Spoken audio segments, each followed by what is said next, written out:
am hoping to get Marije here from Commission 8 and an advisor for Kadaster International has kindly given me some time to talk about writing a paper for FIG. Now, we have some young surveyors at the moment who've submitted abstracts. They were due yesterday after an extension, thankfully. And it was on the general topic, what can young surveyors do to promote tenure security in the face of legal and institutional challenges? This may be a good video for other young surveyors that haven't submitted abstracts on that topic to also learn about the structure of a paper and how to go about writing one for FIG.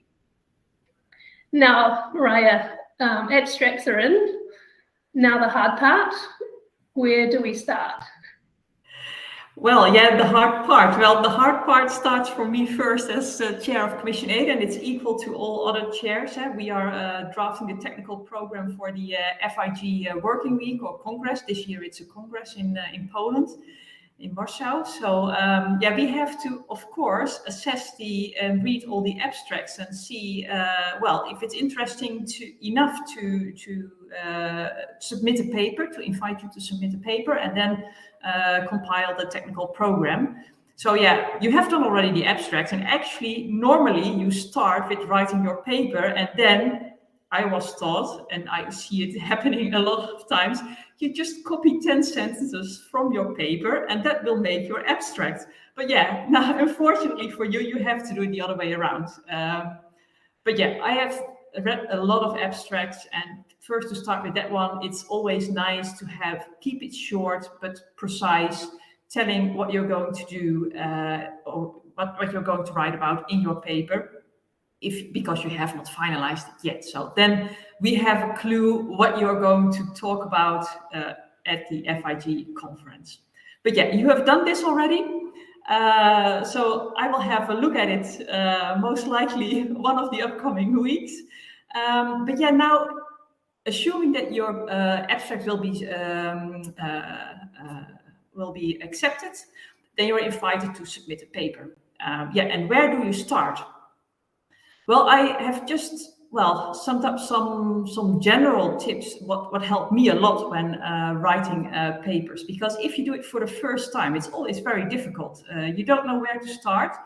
So just first think of some important aspects, like who will be your audience, and what is the background knowledge, because that determines also the level of detail you want to acquire in your paper. I mean, normally within FIG, you might expect that they know something of the land administration or the specific topic you are writing about, but not, of course, really about the context within which you've done your research of what your paper is about. But there is some background information about land administration, so you don't have to explain everything. But yeah, you have to, perhaps some typical aspects of your research you really have to dive into in your paper. But yes, so first determine the audience. Then for yourself also, you should think, what is the key message I want to get across? Because often I see a paper and I think, yeah, well, I'm Commission 8, it's about spatial planning and development.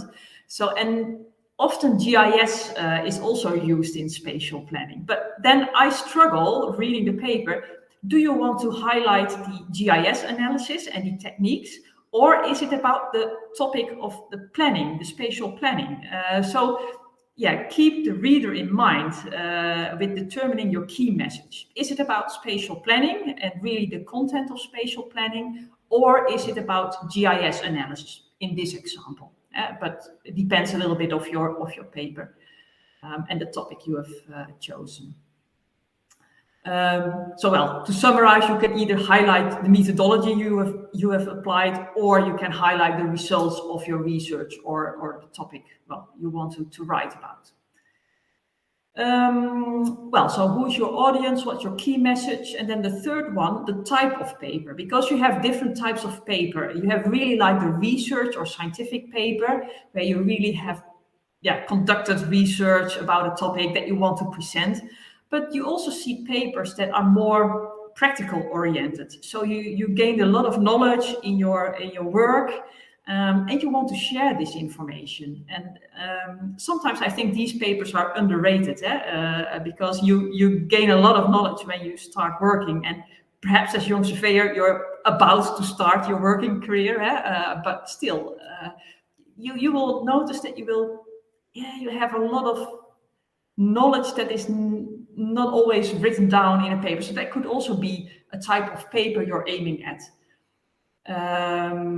And then you also have like a third category, more like opinion-based, that you really want to, like the SDGs, for example, you want to highlight the sustainable development and your way of thinking on this topic.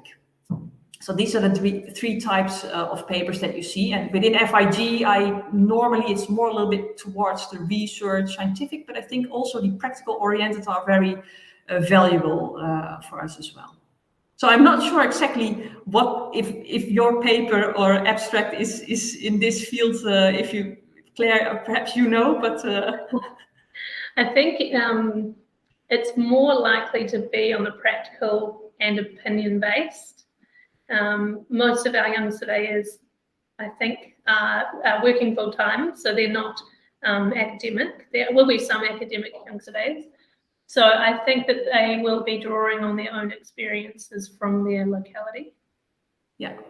Which I was going to ask about, a couple of things. A question and a kind of discussion point is, are these papers, can you write it like a story? Like, I know that a lot of young surveyors, for me, for example, I work full time, I'm not studying anymore.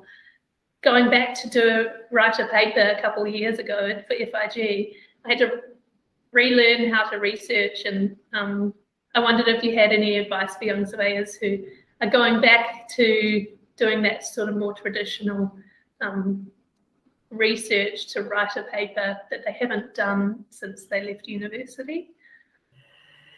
Yes, well, I'm more or less in the same position. So even after 20 years of working, you have this. I'm also working for Kadaster International, so we do projects, and I'm not in a scientific environment anymore. But my advice is, read other papers that have been submitted last years for FIG working weeks or congresses, so that you can also see what kind of structures others use for their papers. Because you have, of course, the standard structure as you see for a research paper, with introduction, with a problem statement, then your research questions, the methodology, the results, and then the conclusions. So this is kind of the standard research paper, I would say. But you also find other papers with a more narrative, or describing more the situational context within which you run your project, and specific things that you experienced and that are useful to share with a broader audience. So then in that respect, you can either take a historical approach or do like a policy analysis. So that's not really like the traditional research with a technical methodology of, how do you say, technical analysis or whatever. So you can definitely find some experience, and I'm open to have another structure. And actually, I like it if it's well written, of course. You have to make sure that still your structure is clear, so it's easy for the audience you have to guide the audience through your paper. You have to invite them and take them step by step, to your key message that you want to get across. So the structure is very important in that sense, even if you opt for a different structure than the traditional one you would use for research, I would say. Okay. Right. But this is difficult. I mean, sometimes I read a paper and think, oh well, this is very good, and then but it's very difficult to do it yourself. I mean, some people, for some people it's easier to write than others, and of course you also have the language. I mean, I'm not a native speaker, so that makes it even more difficult. But also in that respect,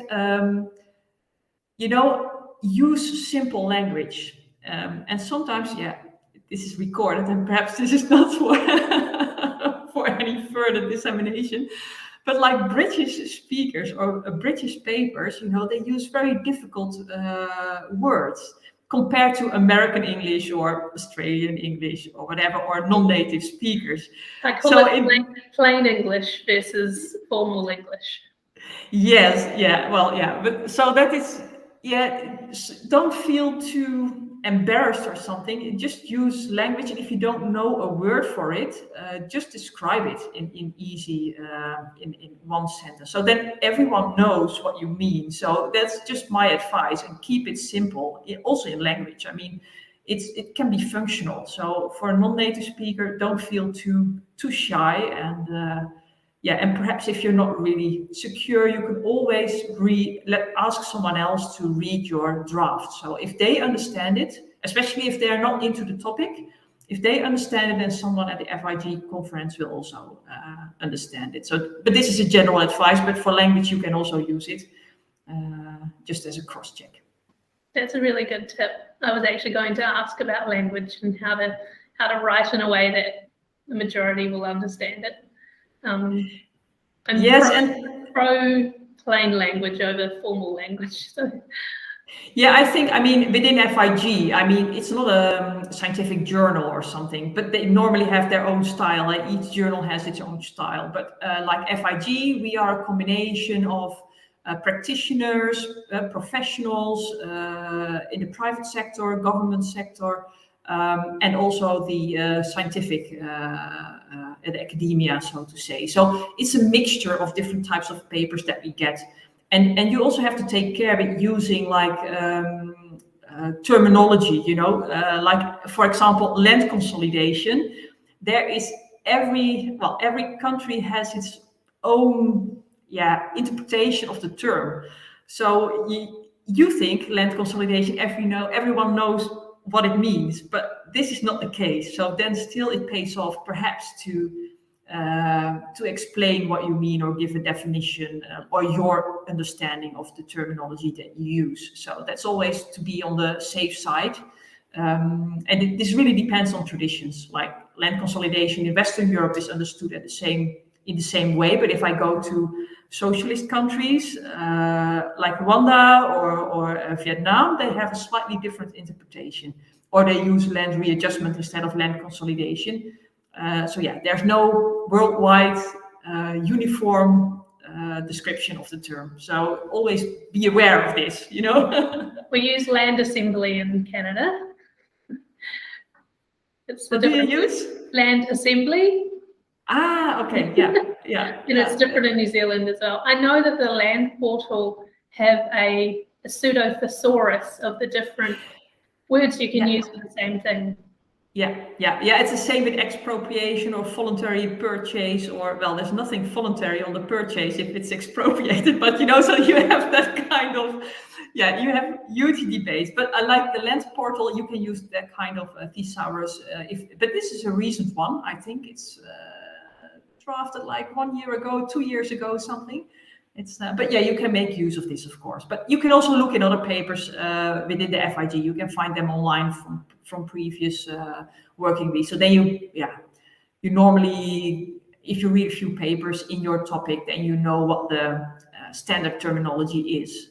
But still, keep it simple, I would say, just for the sake of the reminder. And personally, I don't like it if there's many abbreviations, because the first time you write it in full, and then the second time you can use the abbreviation because you have introduced the abbreviation. But if I'm on page 3, then I don't know the full description anymore that was given on page 1. If you have like 10 or 20 abbreviations, so that's something but this is my personal opinion. But I always think if it's a problem for me, then other people also might struggle. So yeah, that's my general advice.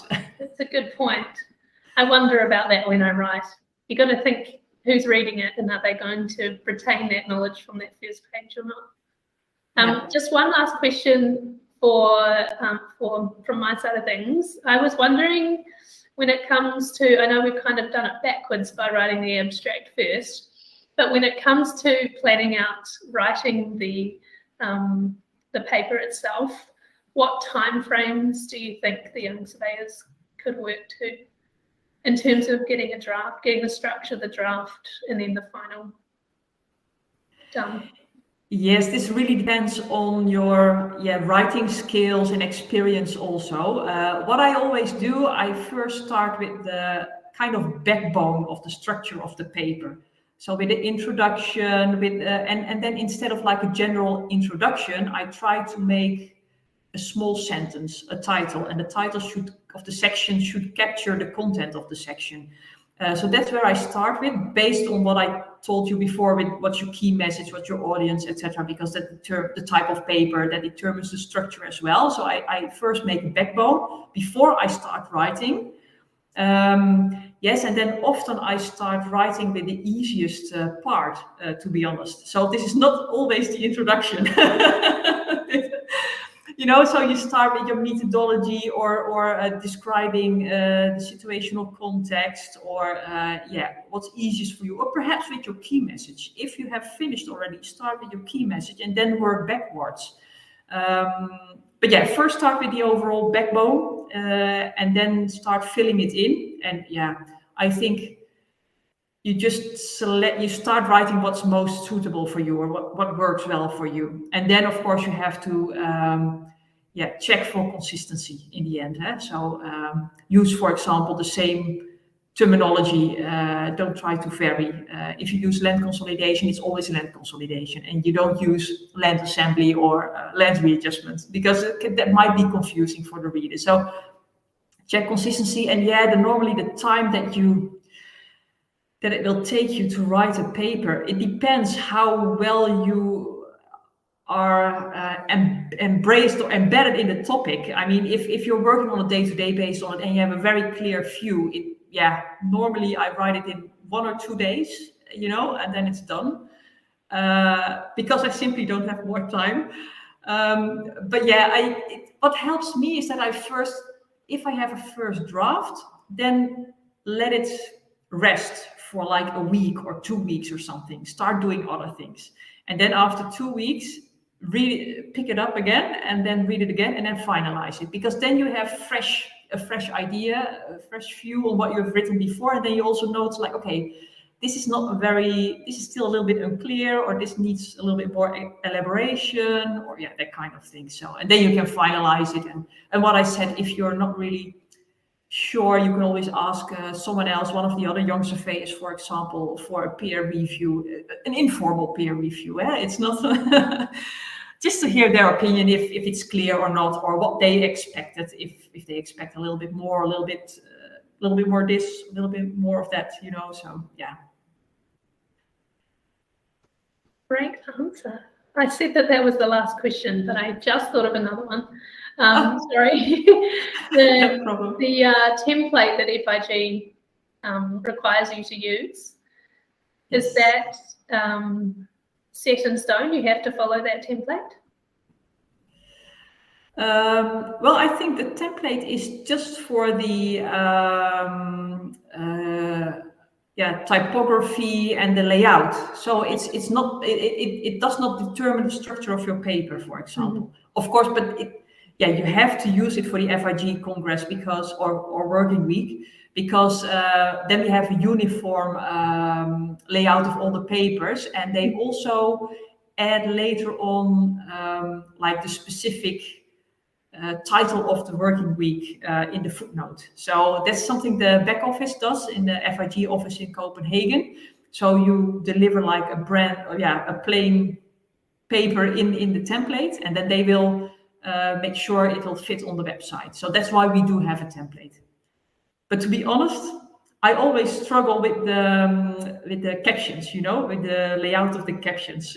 There is some, at least on my computer, sometimes it does not work to my full satisfaction. So, but otherwise, it's nice to have a uniform layout. That's why we use a template.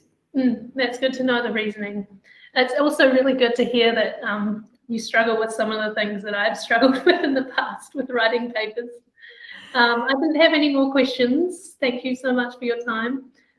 Just to recap, Marije said, think of your audience and keep the reader in mind.